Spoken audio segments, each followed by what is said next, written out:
What's up guys, Lvladen here, and today I'm coming at you with a video on the Dragonflight Alpha. It's been quite some time since I've checked out the Alpha, at least on YouTube. I do occasionally do it on stream if you stop by there. But yeah, so last week we got some changes to the Paladin talent tree. Not so much to the red talent tree, but a lot of the pathing changed in the Paladin tree.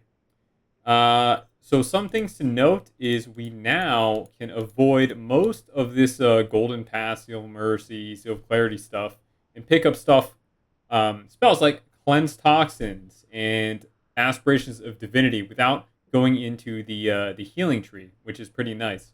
Other notable changes that happened are the damage reduction in Seal of Reprisal and also Seal of the Crusader. So there are damage nerfs to Ret.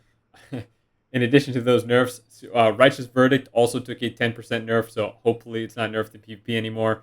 Overall, this is a 5% more nerf than it was in PvP currently on retail, so we have that to look forward to. Yeah, so let's get into the changes itself. So the ideal build that I'll probably end up running is something like this, where we go down all three sides of the tree here. Grab Judgment. Now, Improved Judgment is now on the right side of the tree. And pick up Rebuke. Seal of the Templar is going to be an optional choice that I think I will likely pick up for the most part. I do enjoy the 3 extra yard range on my abilities. Seal of Reprisal is nerfed by 10% when you put 2 points in it. We can actually avoid Touch of Light and Incandescence in PvP now, which is nice because these are completely useless in PvP. I'm going to grab Blessing of Protection here, along with Sacrifice, and most likely Sacrifice of the Just, because reducing your sacrifice to a 1 minute cooldown gives your teammates an additional 30% wall every 1 minute. That's pretty cool. Once I grab that, you can grab Unbreakable Spirit and Blessing of Spell Warding. Now, some interesting thing to note is now that when you take Spell Warding, and I'm not sure if this is a beta bug, it now replaces your Blessing of Protection. And it wasn't doing that in the alpha build. So we'll see. But at the moment, in alpha, it actually shared a cooldown with Bop. So I wasn't even sure if that was intended that you could have both spells. So, if we get both spells, awesome. But at minimum, they're most likely going to share a cooldown. Now, after this, the talents that you can pick are kind of, a little weird. So you could, in theory, end up going Touch of Light for, a tiny tickle damage proc, like 121 holy damage. That is incredibly weak. But you're able to avoid Hallowed Ground and Touch of Light now and just get the speed and avoidance.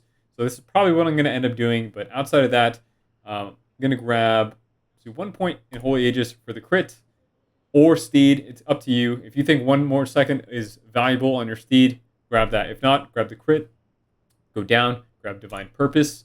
And here's where it gets interesting. So Mad Paragon is obviously going to be really good.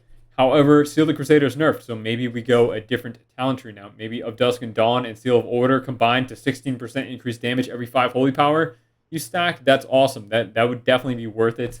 But it's tough to test because one of these, at least for my testing the other day in duels, was not working. Also, Aspirations of Divinity is easily picked up now. So you grab 1 point in it if you want to give Crusader Strike an additional purpose. At the moment, it does not stack past 1 on the beta. As you can see, it increases by 27 and then it increases by 27 again. I would take Seal of Might here, but it's also not yet implemented. And Seal of Might was nerfed, or maybe not nerfed, but it was reduced in overall talent points. Now you can only get up to 8% mastery rather than 12%. So there is that change to keep in mind. So I'd probably take, maybe 1 talent in Aspirations of Divinity, grab Seal of Alacrity, grab Sanctified Wrath, and go somewhere down this tree or this tree after I pick up these talent points. Now it's going to be a little different going into the actual pre-patch when things are hopefully functioning. Hopefully these talents function. After Image is still bugged. I know 2 weeks ago there was a patch note where they said that they fixed the After Image consuming a Divine Purpose proc, but it unfortunately is still there. Still happens. I still think that it will likely be Sanctified Wrath plus Mad Paragon plus Final Verdict and Vanguard's Momentum as the go-to PvP spec. A lot of these capstone talents in the red tree are unchanged. However, they are nerfed in PvP, so they're fairly weak. And one thing that I really would like Blizzard to do is to buff the damage on the active abilities and shift them throughout the tree. We have 3 major active abilities at the bottom of the ret tree, and they're all useless in PvP for the most part. There's no more Ringing Clarity and Divine Toll. Final Reckoning does 25% less increased holy damage. Execution Sentence, I forget the specific amount, but it is nerfed in PvP combat still.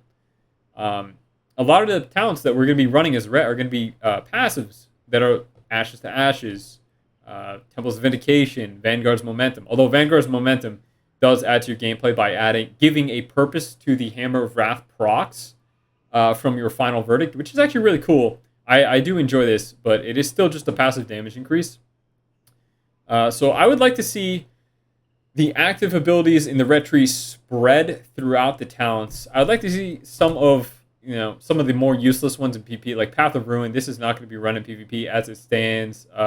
Empyrean Power, Fires of Justice. Fires of Justice might be okay, because you can pick this up now and get a reduced cost on your Word of Glory, which is pretty cool. Justicar's Vengeance, I did testing on stream of this the other day because it did get changed. It got reverted from 5 Holy Power to 3 Holy Power, and it still doesn't do enough damage or healing. So I'm writing this off as it stands. This is not worth taking in any form of PvP, or likely PvE as well. I can't see when Justicar's Vengeance would be good in PvE.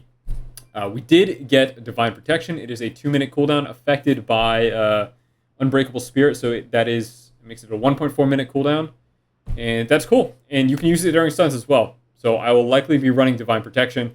It is a little unfortunate that they did increase it to 2 minutes. Back in the day, it was like 50%, I believe, and then it had Forbearance, and then it was 40%, but magic damage only. Now it's 20% on a 2-minute cooldown baseline.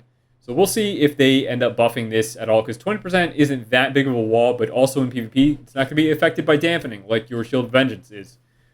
So yeah, guys, overall, I'm not too happy with the ret tree. The Paladin tree looks a lot better. The ret tree itself is missing a bunch of mobility. I want double freedom back, minimum. Double freedom, steed off global. I feel like I'm beating a dead horse. Is that saying? I don't even know if that's saying, but beating a dead steed, because I want steed gone. I don't like steed. I want Pursuit of Justice. I want Long Arm of the Law. But I feel like we're just never going to get those talents back. So at minimum, just double freedom. I'd be fine with double freedom. Some people were asking about Sanctified Ground. I did test it against Frost Mages and Frost DKs, and it doesn't really significantly increase your mobility. But we'll have to wait for arena testing to see the actual changes. So, guys, that's about it for my thoughts. I know they're kind of jumbled, and this is obviously not like the super ultimate optimum build here, because a lot of these talents are not functioning. So different pathings will yield different, better results. But at the moment, yeah, we can't take Seal of Might. Only one stack of Aspirations of Divinity is working, and it's either of Dusk and Dawn or Seal of Order is not functioning to give you the full 16% damage increase after the 5 Holy Power. So we'll see going into next week's build, which actually should be at some point later today. Hopefully we get big Paladin overhaul changes. I would love just new rotational abilities, like make Exorcism generate a Holy Power. It's never going to be taken in PvP at the moment as it stands. So yeah, we'll see. All right, guys, if you enjoyed, feel free to leave a like, thumbs up, follow me on Twitch, Twitter, and I'll see you all next time. Peace.